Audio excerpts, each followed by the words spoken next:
continue to see some examples based on this theory, the idea of social experience and communication within the social context, because someone also had a question about it, especially by relying really on this part. It has many contemporary examples in our everyday life, like today's life that we have right now, especially in the United States and in other countries, which actually relates to this idea of community. And we'll see some artworks today that would heavily rely on this, and I'll bring that out again, that community part of these three elements is the most important part of that piece. But just as an example, that actually I came to my mind 2 days ago. I was reading an article from an academic theorist who is involved in religious studies and religious theory in Columbia University, called Reza Aslan. You probably heard his name. He was talking about. It was a very interesting article. He was talking about the political phenomena that is happening in the United States and how we can deal with that without considering what sides we are supporting or what side we are in.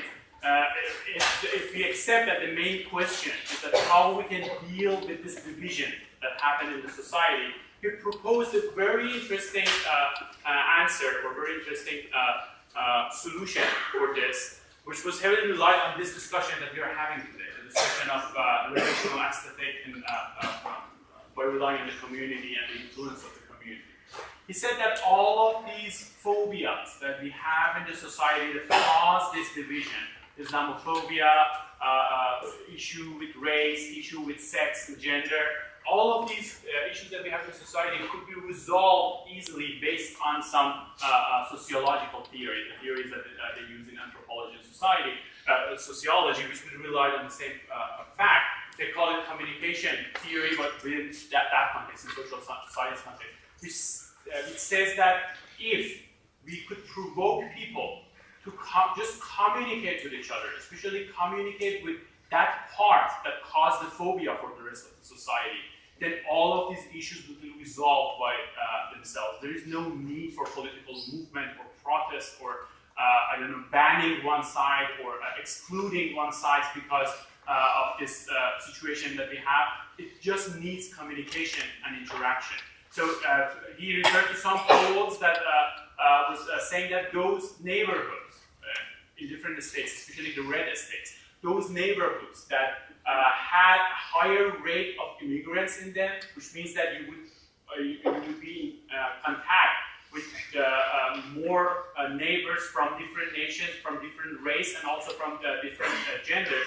Those people would have less issue with this situation that we have right now, these dilemmas that we have in the society. Because if those people who are heavily afraid of, for example, Islam and Muslims, because the way the media is talking about it, and this is really understandable, because the only thing that many people know about Islam would be the thing that they would see in the media, would be about ISIS and the situation of Middle East.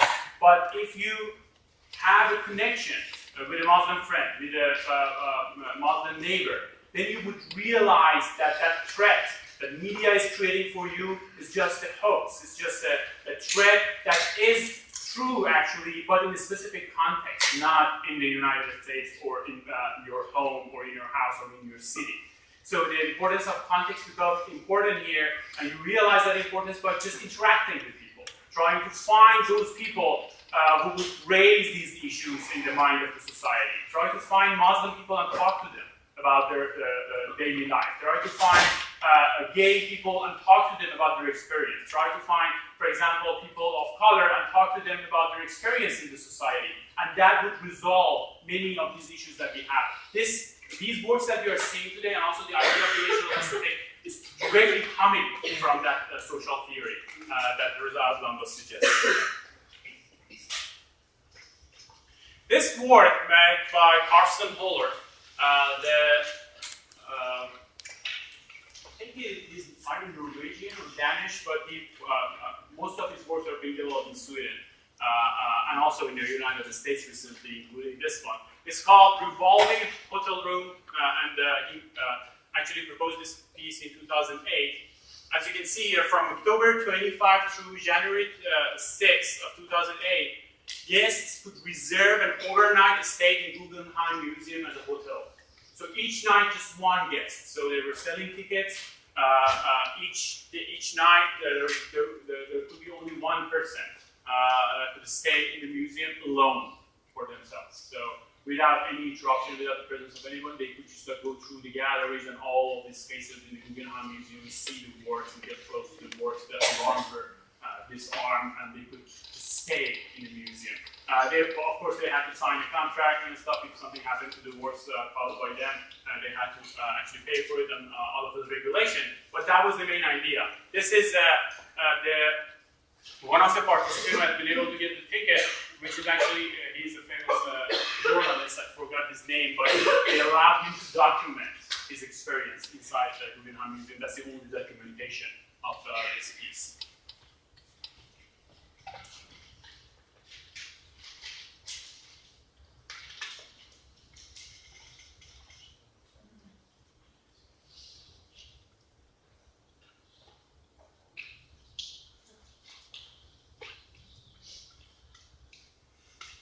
So the important thing that happens here is neglecting those two rules or those two elements of communication that I was talking about. By relying on the standardized forms in art, museum is a specific space that's supposed to host work of art and a group of audience who are going to interact with the work of art in a very passive way. Now this space is being activated or facilitated for another purpose. The space is hosting audience in order to make it the work of art. So the role that is usually being attached to the audience by standard values in art is to present audience as passive participant or passive addressee who is going to be in interaction with the work in a passive way, but now the audience is becoming the artwork himself. He is part of this artwork. We cannot detach this person in this space, in the museum space that is being activated from those works that are on the wall in the museum. The works on the wall are equal to this person. They are the same thing in this context. This way of activating the space, Nicolas Bourriot called it traversal space, traversing the space by this quality, by developing this, facilitating this situation. You can see here, traversal space. In another piece, which is called, as you can see here, upside down mushroom room that he made in 2000. In Sweden, he created a space which was, the entrance of the space was a very dark, narrow corridor, which you can see here, a long, actually, corridor. And then at the end of this corridor, there was a very bright room with these mushrooms hanging upside down from the ceiling. So the audience had to experience or traverse this space from that narrow corridor, just like the entrance to the Wonderland, the space that Alice actually traversed, in order to enter to this kind of like magical room. And if you want to interact with this sculptural piece, you need to change your perspective. You need to change the position of your body, as you can see here, in order to actually interact with this piece correctly. So the position of the body, traversing this space, or activating this space, activating the audience is very important. This piece cannot be conceived or talked about without the presence of the audience who are going to traverse the space or move to the space and then reposition their own body in order to interact with the piece. If you remove these audience from this equation, there is no piece here. The piece of art will be absent and incomplete. In another installation that he made called Experience, this is one of the most recent pieces that he made. I think it was in New York, the latest version of it. Was in New York in 2012. He created kind of like a carnival inside the museum. when you want to enter to the museum to see this piece, you have to wear a goggle that you can see there called upside down goggle. So that goggle, the first iteration of this performance, the first iteration of it, the goggle was purely mechanical by using mirrors. It was trying to make everything upside down for the audience. So when you have this goggle enter the gallery, you can see everything around yourself upside down by mechanically using mirror. The newest version of this show, for example, the one that he did in New York in 2012, he used virtual reality goggles to do that instead of mechanical version. They had to wear these goggles, and inside that space there were lots of different props and installation that audience could interact with them in a very playful kind of like context or interaction. If you wanted to go to different levels, you had to use, for example, this slippery tunnel, for example, to go to the second floor. So all different aspects of traversing or the space or moving through the space was filled with entertainment and playfulness and excitement.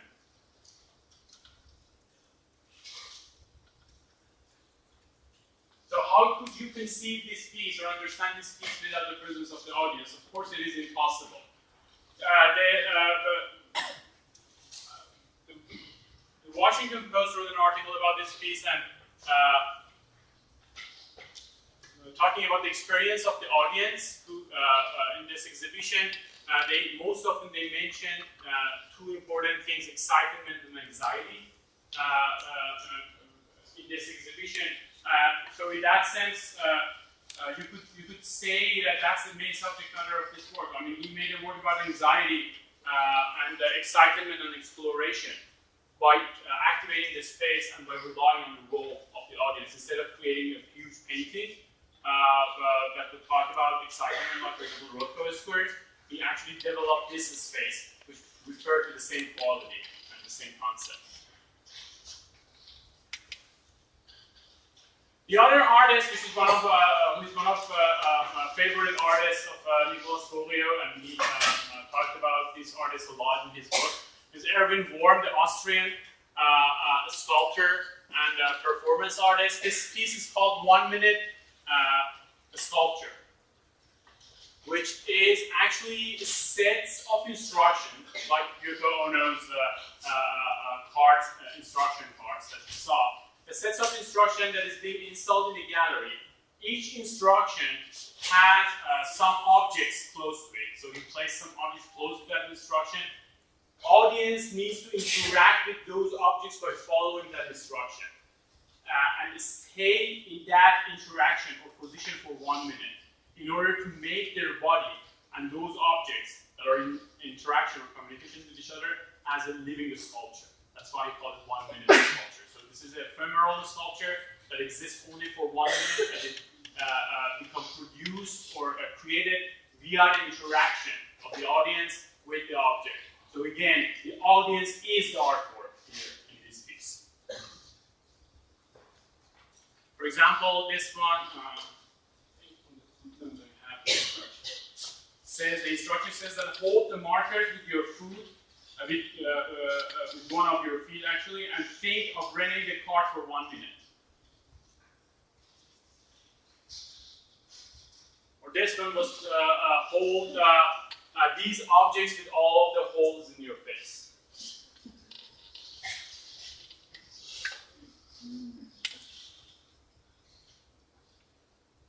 This is the artist himself.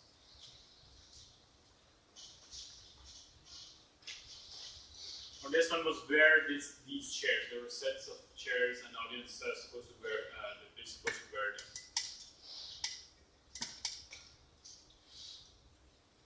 Or lie down on both covers at the same time.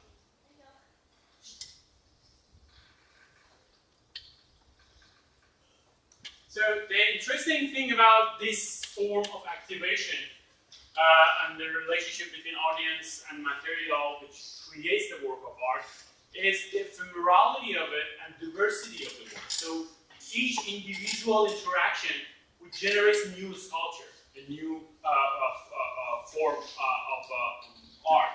So although the props and instructions are constant, but the way that the sculpture would shape up at the end, it really depends on the audience and the way that they decide to interact with these objects. So each time, each interaction would actually suggest a new sculpture.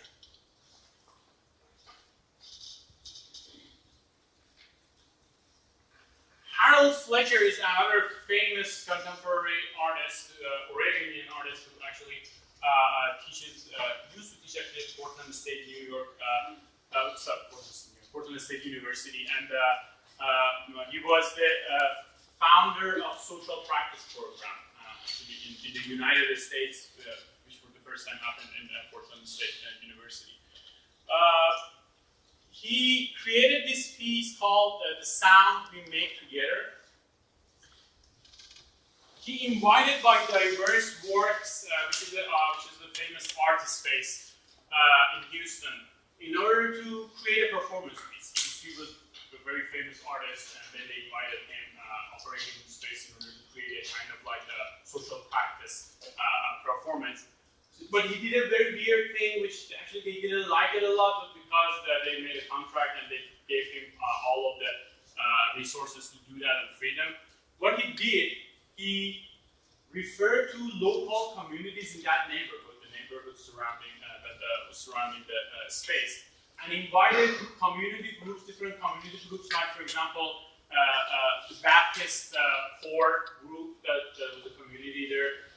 The yoga meditation class that was there in that neighborhood, a break dance or a hip hop dance class that was there. They invited them to perform their daily practice, their class actually, for one day in that space. So throughout the week, each day, one of those local community groups, they would actually run their session, their daily session inside this space, and that was the whole piece.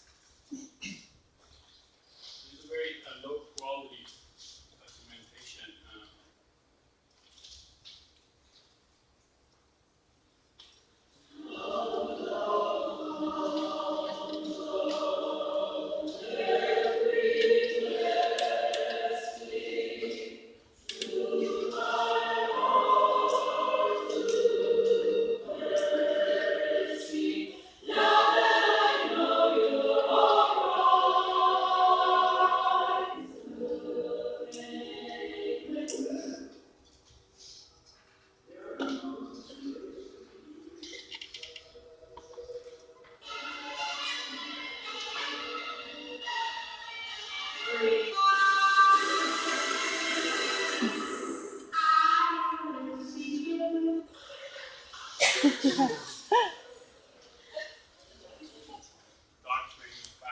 So this is, for example, one of those books that heavily relies on that third component of community that we were discussing, the importance of community and how it could shape our interactions. The audience were free to just like come to the gallery whenever they want, see these practices and performances whenever they want without paying, for example, any money in order to participate in these classes or watch these classes or practices. In another interesting piece, he was invited by Whitney Biennial to propose a poster for the Whitney Biennial in, I think, for 2004. Yeah, so you know that it's a very well-known art event, international art event. So because their main theme that year was social practice and relationalistic, they invited him to propose an idea for a poster for the Whitney Biennial. What he did, he sent out an open call to those people who are not going to participate as artists in the Whitney Biennial to create a poster for Whitney Biennial that year. So just ordinary people that could see or would receive that open call. So these are some of the examples, some of the works that ordinary people made for Whitney Biennial, those who never had a chance to participate in Whitney Biennial. So you would see this subvertive kind of like communication that happens here. The Whitney Biennial poster which is supposed to, which is a media in order to advertise